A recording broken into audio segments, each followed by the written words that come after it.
Et bonjour tout le monde, j'espère que vous allez bien et j'espère que vous êtes en forme. On se retrouve une fois de plus pour l'Actu des Mouches, émission consacrée à l'actualité cinématographique et vidéoludique. Et oui, pour une fois, je n'ai pas cligné des yeux en disant vidéoludique. Cette semaine, il y a pas mal de petites choses, il n'y a pas un million de sorties non plus, mais côté cinéma, c'est assez varié. Et il en est un petit peu de même pour les sorties jeux vidéo, nous allons pouvoir démarrer de suite avec les sorties cinéma. Première sortie de ce mercredi 25 septembre, il s'agit d'un film d'épouvante horreur thriller avec Halle Berry qui se nomme Motherland. Depuis la fin du monde, June, je sais pas s'il faut faire le J, on va dire June, même si c'est pas terrible, mais bon. June protège ses fils Samuel et Nolan en les confinant dans une maison isolée. Ils chassent et cherchent de quoi survivre dans la forêt voisine, constamment reliés à leur maison par une corde que leur mère leur demande de ne surtout jamais lâcher. Car, si l'on en croit June, la vieille cabane est le seul endroit où la famille est à l'abri du mal, avec des guillemets, qui règne sur la terre. Mais un jour, la corde est rompue. Oh, c'est bizarre ça. Et ils n'ont d'autre choix que de s'engager dans une lutte terrifiante pour leur propre survie. Eh bien, pour être tout à fait honnête avec vous, après avoir visualisé la bande-annonce, eh bien, je ne sais pas trop quoi en penser. Visuellement, enfin, c'est pas forcément visuellement, mais dans l'esthétique que nous propose le film, ça me fait vachement penser au film Les Guetteurs. Après, de manière générale, la façon dont on nous vend le film, à travers notamment cette bande-annonce et ce qui est écrit également dans le sheet que je vous ai lu, je m'attends, je sais pas pourquoi, à une conclusion du style un petit peu comme dans le film Le Village. Je ne spoilerai pas pour celles et ceux qui n'ont pas vu le film parce que ce serait vraiment dommage et auquel cas je vous encourage à aller le voir même si c'est pas le meilleur film de tous les temps, c'est pas le meilleur film de M. Night Shyamalan, pardon, mais c'est un film qui vaut le coup. Il y a un côté à la fois intrigant mais en même temps un petit peu prévisible. Après, j'ai l'impression que ça a l'air de proposer pas mal de choses qu'on a déjà vues dans pas mal de films du même genre. J'ai pas l'impression qu'il va y avoir énormément de surprises, aussi bien dans les jumpscares que dans les screamers, les apparitions, les je ne sais quoi, et même, comme je le disais, dans le déroulé du scénario. Halle Berry, je vous cache pas que quand j'ai commencé à regarder la bande-annonce, je l'ai absolument pas reconnue. Après, oui, sur certains plans, effectivement, on la reconnaît un petit peu plus. Mais au début de la bande-annonce, j'ai fait waouh, la vache, c'est Halle Berry. Dis donc, le maquillage est vachement bien fait. Ou alors, c'est qu'elle a pris un petit coup de vieux. Ce sera clairement pas ma priorité. Après, j'ai envie de dire pourquoi pas pour celles et ceux qui aiment le genre épouvante horreur. Deuxième sortie, il s'agit d'un drame français pour changer, c'est absolument incroyable, qui se nomme Vivre, mourir, renaître. Emma aime Samy, qui aime Cyril, qui l'aime aussi. Ce qui aurait pu être un marivaudage amoureux à la fin du siècle dernier va être dynamité par l'arrivée du sida. Alors qu'il s'attendait au pire, la destinée de chaque personnage va prendre un virage inattendu. J'aime bien parce que sur Allociné, ils te mettent tout public, alors que quand tu regardes la bande-annonce, ça te donne pas forcément cette impression. J'ai vu pas mal de fois l'affiche du film un petit peu partout en ville, sur les abribus ou autres. Par contre, j'avais jamais vu la bande-annonce et je dois reconnaître que malgré le fait que ce soit encore une fois un énième drame français, c'est pas tant le sujet traité qui au passage est quand même un sujet important, mais la façon dont c'est fait, ça a l'air pas mal franchement. Le petit triangle amoureux où je me suis dit au début qu'est-ce que c'est que ce truc, ça a l'air finalement pas trop mal amené, on va dire, dans le scénario. Enfin, j'ai l'impression qu'il y en a deux, ils sont potes au début, deux qui se fuient un petit peu, enfin, qui s'adressent pas trop la parole finalement, et deux qui s'adressent pas la parole se rapprochent. Les autres qui étaient potes, soit ils vont se mettre ensemble à un moment, ou soit ils l'étaient avant. Enfin, je sais pas trop, ça a l'air de changer un petit peu de fusil d'épaule régulièrement tout au long de l'histoire. Mais justement, le scénario, ouais, comme je disais, il a l'air assez travaillé. Les personnages ont l'air plutôt attachants. Malgré les quelques secondes, enfin quelques minutes de bandes annonces, je pense que c'est un film qui peut être intéressant. Et qui finalement, malgré ce que je viens de dire il y a environ 30 secondes, bah oui, ça peut effectivement être adressé à tout le monde. Sortie suivante, il s'agit d'un film d'action-aventure qui, je dois le reconnaître, va être un petit péché mignon parce que je ne sais pas ce que vaut le film, mais malgré le côté, pas comment dire, le côté énorme du truc, ça me tente malgré tout. Il s'agit de Weekend à Taipei. John Lawlor est un redoutable agent de la DEA pour qui le travail passe avant tout. De l'autre côté du globe, Joey Kwang vit sa vie pied au plancher. Au volant, il n'y a pas meilleur pilote qu'elle. Ils se sont rencontrés à Taipei. Leur histoire a été folle, brûlante, passionnée, mais de courte durée. 15 ans plus tard, le destin les réunit de nouveau à Taipei. Les émotions enfouies refont surface. Dans un monde où le danger rôde à chaque coin de rue, seule la passion qui les avait unis autrefois pourra les sauver.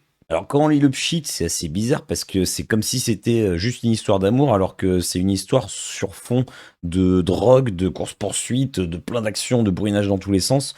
Donc, un petit peu bizarre, comme choix de résumé, j'ai envie de dire. Et comme je vous le disais, malgré le fait que ça a l'air d'être un film complètement cliché avec des trucs vus et revus dans tous les films d'action, du monde, notamment avec le côté romance, le fils caché, le baron de la drogue, enfin, ce que vous voulez, bah, je sais pas, ça a l'air fun.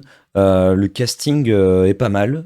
Les acteurs, le jeu d'acteurs, en tout cas dans la bande-annonce, enfin, j'ai envie de croire un petit peu à cette famille un petit peu décomposée qui va se recomposer. Je sais pas, oui, j'espère que je vais passer un bon moment devant, mais je pense que, enfin, il n'y a pas de mais, je pense que ça va être justement un divertissement bah, qui devrait remplir son boulot de divertissement justement. En tout cas, je l'espère. Dernière sortie de la semaine, il s'agit d'un film qui a beaucoup fait parler de lui il y a quelques temps au Festival de Cannes. Il s'agit du nouveau film de Francis Ford Coppola qui se nomme Megalopolis. Megalopolis est une épopée romaine dans une Amérique moderne, imaginaire, en pleine décadence. La ville de New Rome doit absolument changer, ce qui crée un conflit majeur entre César Catilina, artiste de génie ayant le pouvoir d'arrêter le temps, et le maire archiconservateur Franklin Cicero. Le premier rêve d'un avenir utopique idéal alors que le second reste très attaché à un statu quo régressif protecteur de la cupidité, des privilèges et des milices privées. La fille du maire et jet-setteuse Julia Cicero, amoureuse de César Catilina, est tiraillée entre les deux hommes et devra découvrir ce qui lui semble le meilleur pour l'avenir de l'humanité. Alors, ce que j'ai retenu déjà du pchit, c'est blablabla, blablabla, blablabla et blablabla. Beaucoup de blabla. Et ce que j'ai retenu de la bande-annonce, en tout cas pas celle que je vous présente, mais la première que j'ai vue au cinéma, c'est que je suis pas forcément du genre à défendre la VO plus que la VF, mais là, faut clairement pas aller voir le film en VF. Si c'est de la même qualité que ce que nous est proposé, que ce qui nous est proposé dans la bande-annonce, mais ça va être une catastrophe, mais absolue. Je pense même, très honnêtement, quand j'ai vu la bande-annonce au ciné, je me suis dit, mais ça va faire fuir les gens. Enfin, tu peux pas faire. Je trouve ça inconcevable qu'en 2024, on ponde une bande-annonce avec une VF, mais aussi catastrophique. Vous auriez demandé à n'importe quel clampin de doubler la bande-annonce, il aurait mieux fait que ce qui nous est proposé. C'est une aparté, passons. Oui, je sais, un aparté, excusez-moi, je vais pas retourner la scène juste pour avoir dit une aparté. Hein.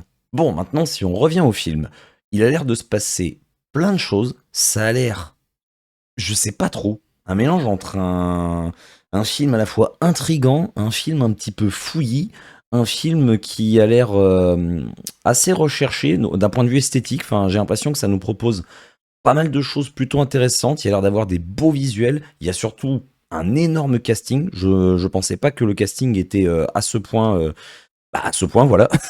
Mais après, c'est vraiment l'histoire où je sais pas du tout à quoi m'attendre. Enfin, le pchit, comme je vous l'ai dit, c'est beaucoup de blabla, c'est énorme. J'ai même pas tout compris ce que j'ai lu. Enfin, si, j'ai compris la base. En gros, il y a deux personnages qui sont opposés et une nana au milieu de tout ça. Voilà.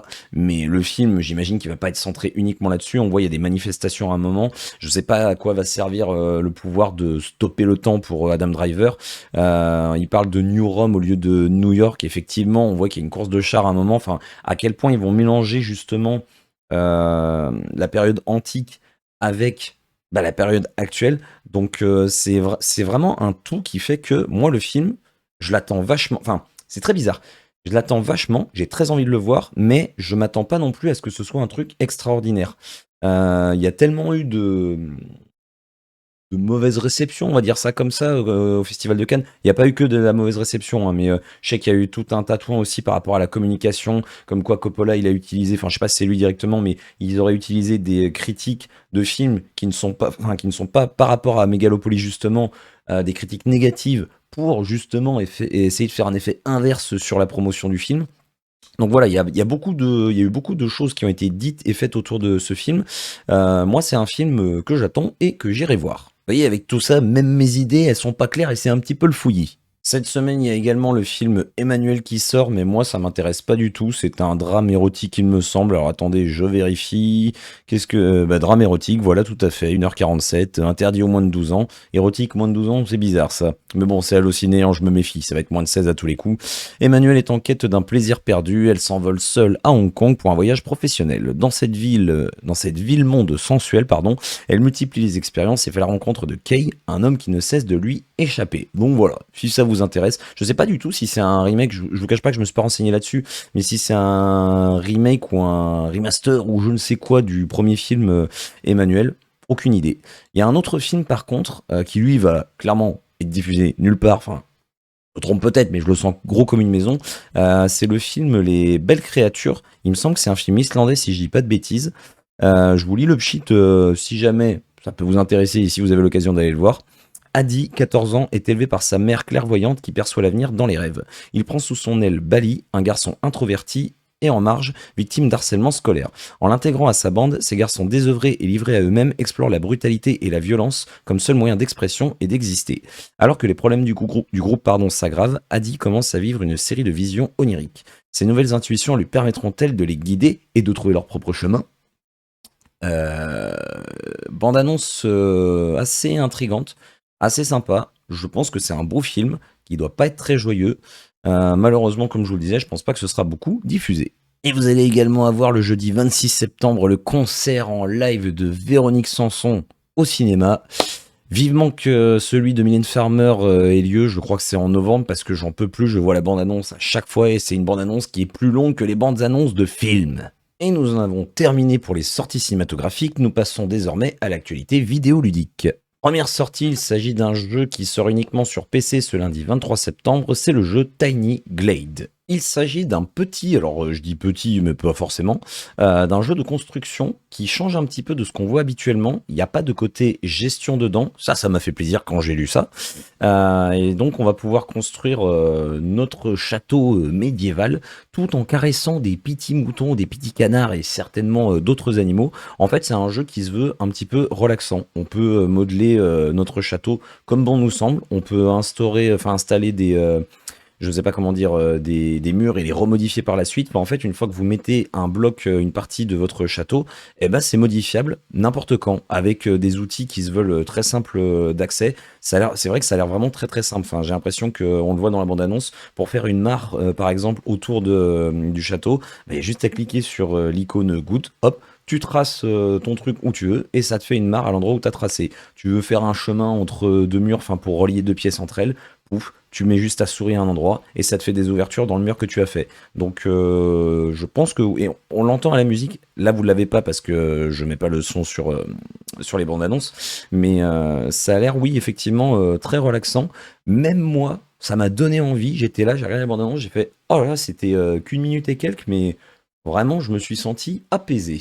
Sortie suivante, une fois de plus, c'est une exclusivité PC, mais c'est assez bizarre et ça sort le mardi 24 septembre. Il s'agit du jeu Ara History Untold. Alors j'ai dit que c'était bizarre parce que on a le logo Xbox en début et en fin de vidéo. Et alors je sais que Microsoft, c'est pas que Xbox, hein, c'est le PC également, notamment même par défaut. De base c'était le PC avant d'être la Xbox. Mais je comprends pas pourquoi on nous met le logo Xbox et qu'on nous dit derrière, bah non, ce sera dans le PC Game Pass. Donc choix assez bizarre, je trouve. Après, si quelqu'un a l'explication, hein, je suis tout à fait preneur. Après, pour le jeu en lui-même, bah j'ai pas grand-chose à en dire déjà parce que la bande-annonce ne montre pas grand-chose, mais de ce que j'ai lu en plus, on contrôle juste une nation et on va devoir écrire bah, notre propre histoire. Alors je sais pas du tout quelles vont être les différentes possibilités au niveau du gameplay. Enfin, on va écrire notre histoire, mais c'est-à-dire en faisant quoi? Enfin, en créant des bâtiments, en menant des batailles. Je ne sais pas. Je vous cache pas que je n'ai rien vu dessus. Après, alors je ne vous cache pas également que je n'ai pas creusé plus que ça. Encore une fois, je me suis fié au résumé qu'il y a sur le site Actu Gaming. Mais si ça vous tente, eh ben, j'ai envie de dire, n'hésitez pas à creuser un petit peu plus. Sortie suivante qui sort le même jour, mais cette fois-ci sur toutes les plateformes, c'est un jeu qui est, il me semble, plutôt attendu. Il s'agit du remake de Disney Epic Mickey, et justement ce remake s'intitule Disney Epic Mickey Rebrushed. Et oui, avec le magnifique accent franglais comme vous pouvez le constater. Je ne m'en rappelais pas du tout, mais le jeu original date de 2010, donc ça fait déjà un petit moment. Il était plutôt sympa. J'ai quelques souvenirs. C'était pas. Alors, j'avais bien aimé le jeu. C'était pas non plus un chef-d'œuvre absolu. Je vous cache pas que j'ai du mal un petit peu à comprendre pourquoi ce remake est tant attendu. D'autant plus que j'ai pas l'impression qu'il y a 1 million de nouveautés qui sont proposées ici. Mais effectivement, c'était assez sympa à parcourir. C'était un bon petit jeu d'action-aventure où on devait incarner donc Mickey et son pinceau magique qui devait restaurer l'harmonie dans le monde de la désolation, je crois que ça s'appelle comme ça, dans lequel dans lequel il va croiser certains personnages oubliés du monde justement de Disney. Il y avait des niveaux bonus qui étaient très sympas. On les voit également dans la bande-annonce, ils sont en noir et blanc. L'esthétique était vraiment très sympathique et même à parcourir, c'était plutôt cool. Le gameplay du jeu sur Wii, il était correct, il me semble. Bon, bah là, désormais, je pense pas que sur Switch, notamment, enfin, ils le feront pas sur les autres consoles, mais même sur Switch, j'ai du mal à croire qu'ils feront un système avec la détection de mouvement. Mais pour celles et ceux qui n'auraient pas connu le jeu à l'époque en 2010, je pense que ça peut être une bonne alternative. Moi, personnellement, je ne le prendrai pas. Il faut déjà que je fasse sa suite, qui apparemment est encore mieux que le premier. Le seul truc, enfin, là, dans mes souvenirs, le point faible du jeu, le premier qui me vient en tête, c'est que le jeu était peut-être un petit peu long par rapport à ce qui nous était proposé. Enfin, tu vois assez vite où on veut en venir. Les possibilités dans le gameplay, pour moi, dans mes souvenirs, elles étaient assez limitées. Et donc, au bout d'un moment, bah, oui, il y avait des bonus à ramasser à droite à gauche, mais pas besoin non plus de faire en sorte que ça dure 107 ans. Mais sinon, c'était un jeu sympa. Sortie suivante, ça sort le même jour et uniquement sur PC et sur Nintendo Switch, il s'agit du jeu Worlds of Aria. Il s'agit d'un jeu de rôle sur table narratif qui a l'air plutôt sympathique, aussi bien au niveau des visuels que de ce qui nous est proposé dans le gameplay, dans les différentes possibilités, et même il y a un côté humoristique qui a l'air assez sympa. De ce que j'ai pu lire, c'est inspiré de l'émission Game of Roll qu'il y avait sur, enfin peut-être qu'il y a toujours d'ailleurs, je vous cache pas que je l'ai regardé une fois et encore, j'ai même pas regardé en entier, l'émission Game of Roll sur Twitch. Et donc nous allons suivre l'aventure d'une guerrière, d'un magicien, d'une sorcière et d'un marchand, si je ne dis pas de bêtises, qui se déroule dans le monde d'Aria, qui a été imaginé justement par, excusez-moi, j'ai pas envie de dire de conneries, par l'auteur français Fibre Tigre. Ça ne s'invente pas. J'ai envie de dire, ça change un petit peu des jeux de rôle qu'on voit habituellement. Ça me fait un petit peu penser, alors même si j'y ai pas joué, au donjon de Nullbuck, un petit peu dans la façon où ça nous est présenté. Je pense que ça peut être sympathique. Je sais pas si c'est en... Non, je vais aller dire une connerie. C'est forcément en online. Je vois pas un jeu comme ça se jouer en coop, en local. Ce serait... même si c'est possible, mais voilà. Je pense qu'à plusieurs, ça peut être très sympa. J'ai même envie de dire, c'est un peu le but des jeux de rôle. Je pense que seul, on se fait un petit peu chier. Sortie suivante qui sort le même jour sur PC, PS5 et Xbox Series, il s'agit du jeu Gridfall 2 The Dying World. Il s'agit d'un préquel du premier jeu qui se déroule justement 3 ans avant celui-ci. Je n'ai pas joué au premier Gridfall qui est un action RPG donc. Visuellement je suis pas impressionné par le trailer, étonnamment. Je m'attendais à ce que ce soit vraiment le gros jeu ultra beau avec des graphismes ultra léchés et tout. En soi, c'est pas si incroyable que ça. Je veux pas dire que c'est moche non plus, mais on a vu largement mieux. Après, ça a l'air un petit peu rigide au niveau du gameplay. Encore une fois, je ne me fie qu'aux quelques secondes de gameplay qui nous sont proposées par-ci par-là. Et donc, on va devoir recruter toute une armée, enfin plusieurs alliés en tout cas, pour pouvoir parvenir à nos fins. Et le but, ça va être d'éliminer la menace qui pourrait justement amener à la fin du monde. Et de ce que j'ai pu lire également, il devrait y avoir des améliorations au niveau du gameplay par rapport au premier jeu. Alors je ne sais pas à quel point, enfin qu'est-ce qui était proposé en tout cas dans le premier jeu exactement, mais visiblement les combats vont être un petit peu plus tactiques et devraient nous laisser la possibilité de choisir quelles vont être les options, enfin les actions à faire pour nos coéquipiers. J'imagine que ça ne devait pas être le cas dans le premier. Et si c'est le cas, bah je suis désolé, mais moi c'est ce que j'ai lu. J'aime beaucoup les actions RPG, mais j'en attends pas plus que ça pour celui-ci. Donc moi personnellement, je passerai mon tour. Vous n'hésitez pas à me faire un retour en commentaire si vous y jouez. Sortie suivante, cette fois-ci, ça sort le jeudi 26 septembre sur PC, PS5 et Xbox Series. Il s'agit du jeu Shadows of Doubt. Il s'agit d'un jeu d'enquête et d'infiltration au style très rétro, comme vous pouvez le constater, très cubique. Les visuels sont assez sympathiques, je trouve. Enfin, pour moi, ça a du charme. Et donc, on va incarner un détective qui va enquêter sur une affaire de meurtre en série. Et donc, il va être à la recherche d'un tueur. Alors, de ce que j'ai lu, le monde va être généré de manière procédurale. Donc c'est assez intriguant. Enfin, ça veut dire que visiblement, on n'aura pas tous le même monde quand on lancera le jeu. Donc je trouve que c'est plutôt une bonne idée de base. Après, à voir un petit peu au niveau du gameplay ce qui va nous être proposé, notamment au niveau des combats. Ça a l'air un petit peu rigide. Après, ça colle avec le style visuel.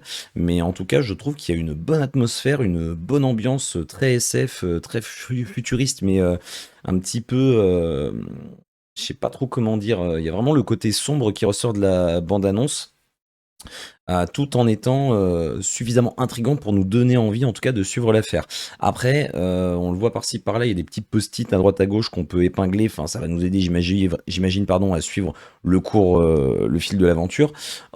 J'espère qu'il y en a pas trop non plus, parce que à un moment donné, dans la bande-annonce, on voit qu'il y a quand même, je pense, si je dis pas de conneries, une bonne trentaine de post-it qui sont reliés entre eux par plein de fils. Je vois pas trop comment on peut s'y retrouver comme ça. Mais très honnêtement, je suis ouais, plutôt intéressé par ce jeu, à voir à quel prix il sera proposé et si les premiers retours seront bons. Je ne parlerai pas du jeu Monopoly qui sort le même jour sur je ne sais même plus, tiens allez je vous le dis quand même, ça sort sur toutes les plateformes, voilà, c'est une nouvelle adaptation vidéoludique de l'iconique jeu de société du même nom, développé et édité par Ubisoft, hein. Ils savent plus quoi faire Ubisoft, à tel point qu'ils font une adaptation du Monopoly. Donc c'est jouable en solo ou en coopération, en local ou en ligne, voilà, j'ai envie de dire... Why?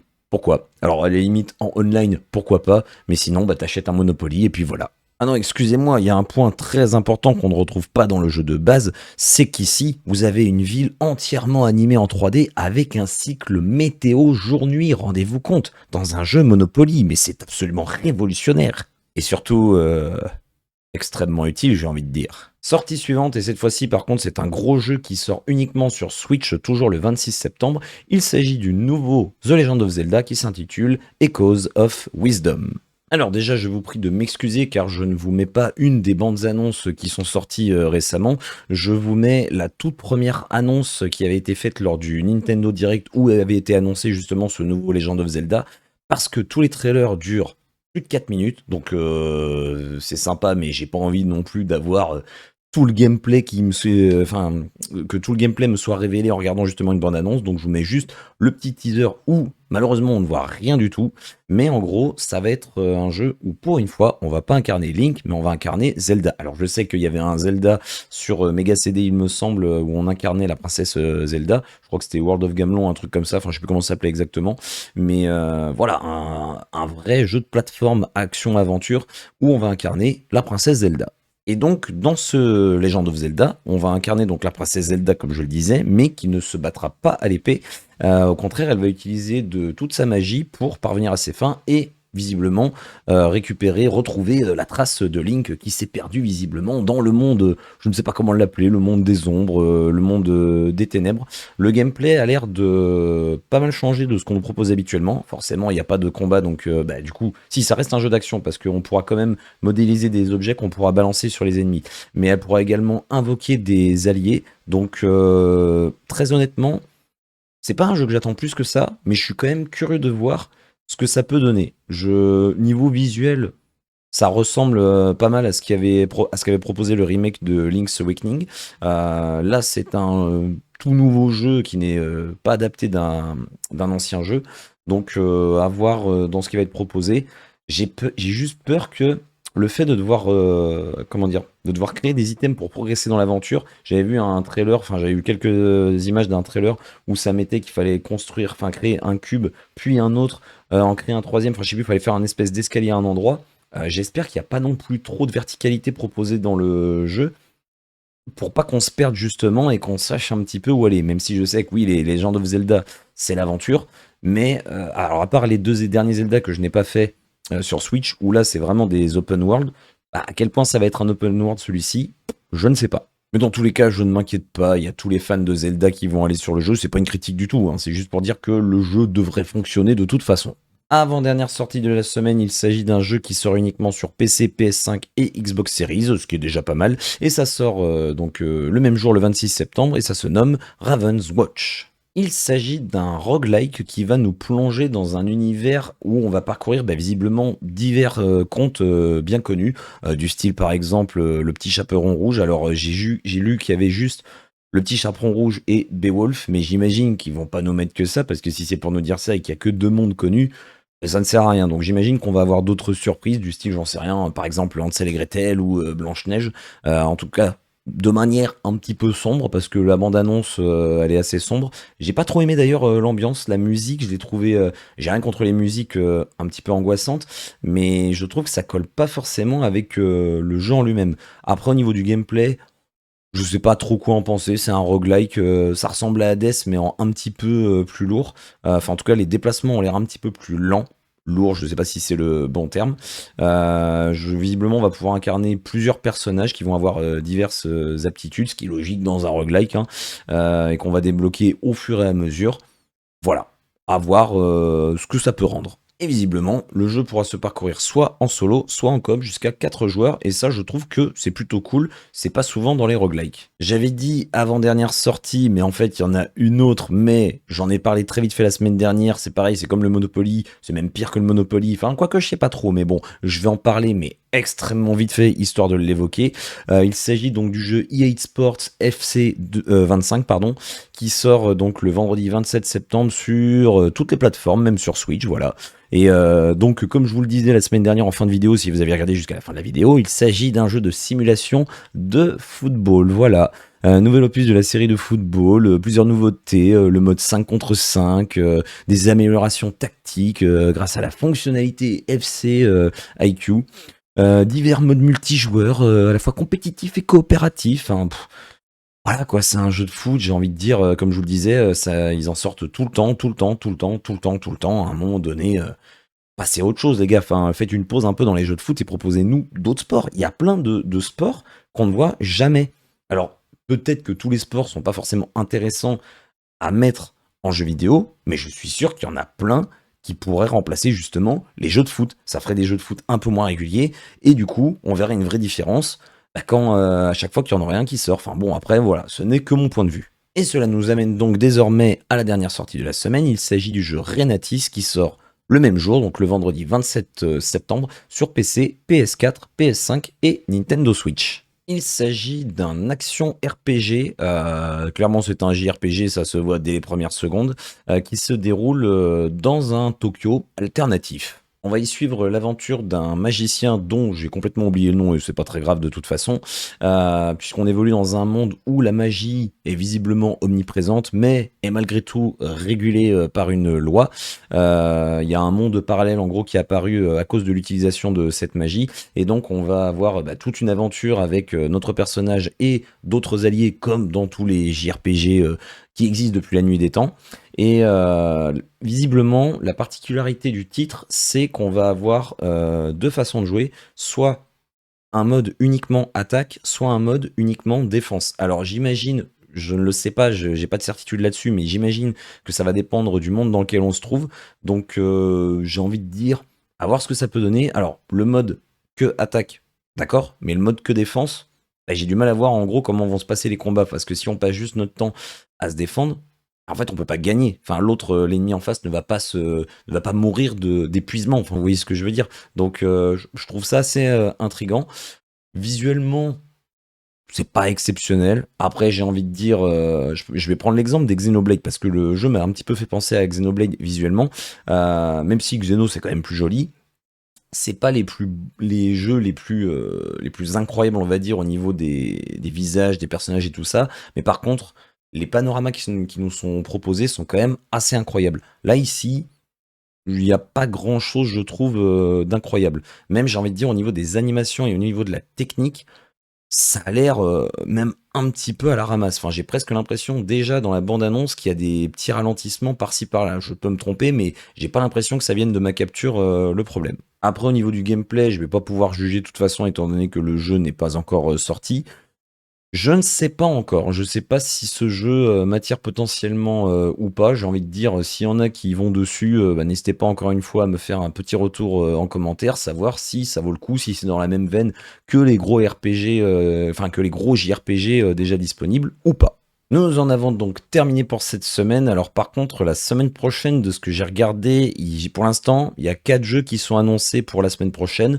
Peut-être que ça va évoluer d'ici là, peut-être qu'ils vont en rajouter un ou deux, je ne sais pas. Et côté cinéma, bah, c'est un petit peu pareil. Il y a le film Joker Folie à 2 qui est annoncé. À part ça, côté cinéma, il y a vraiment pas grand-chose du tout. Je sais même pas si je vais pouvoir vous proposer 3 films, sur lesquels en tout cas je vais avoir un minimum de choses à dire. Nous verrons cela. J'espère encore une fois que je vous aurai donné envie d'aller voir certains films et ou de tester, de jouer à certains jeux. N'hésitez pas encore une fois à me laisser un petit pouce comme ceci ou comme ceci et à partager la vidéo. Et comme d'habitude, on se donne rendez-vous la semaine prochaine pour une nouvelle session de l'actu des mouches.